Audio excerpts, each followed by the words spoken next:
crime.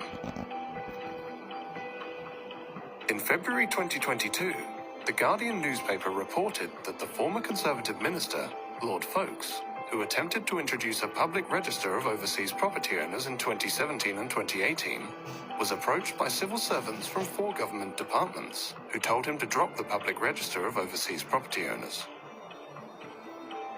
Lord Folkes told the newspaper that it is a real irony that our reputation for protecting the rule of law is one of the things that attracts people who have very little regard for the rule of law themselves and come from countries which ignore it almost altogether. We approached the FATF, the National Crime Agency, the Foreign Office, John Glenn MP, the Economic Secretary to the Treasury, and Priti Patel MP in charge of the Home Office. None of these individuals and organizations agreed to take part in this documentary. But when we contacted Imran Khan, the then Prime Minister of Pakistan, Imran Khan agreed to our request for an interview. Hello, Michael. Nice to meet you. How are you? Very well, thank you. And you? Good. So you're not going to be in the gallery? No, I will be out. So what is this sort of like a documentary? Yes, Or is it a question and answer? it's a documentary about individuals who become very wealthy by being at the centre of power and currently have a lot of wealth in London, especially in property. Corruption is not just an issue for Pakistan. It is an issue for all the poor countries. In fact, I've come to this conclusion that countries are poor only because of corruption, and corruption of the elite. It's the corruption of the powerful that destroys a country, not the corruption of the weak. When I, as a prime minister, if I want to make money from my country, steal money and then send it abroad, I can only do it if I weaken the state institutions that would check my corruption. So the institutions get corrupt, and they get weaker, and they cannot stand in front of the powerful.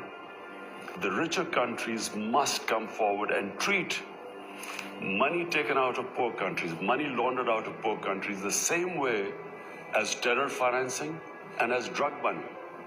Because these two, terror financing and drug money, affect the richer countries, the laws are very strict.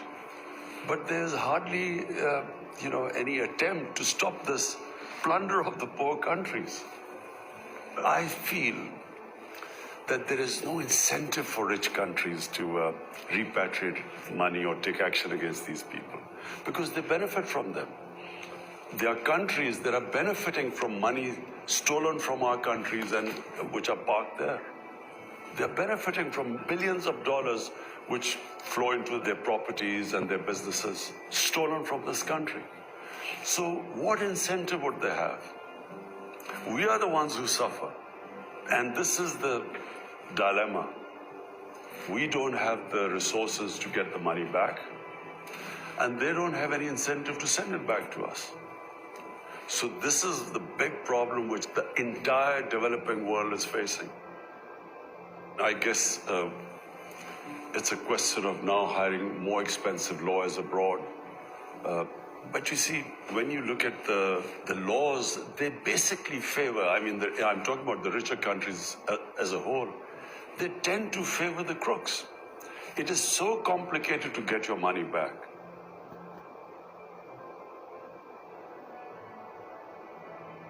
Imran Khan has raised this issue in almost every forum that the rich countries must take care of poor countries, and the care involves that the looted money that is now invested in the rich countries must be returned to the original countries. In Panama Papers, the properties of Sharifs are categorically mentioned, and all these properties are in the heart of London.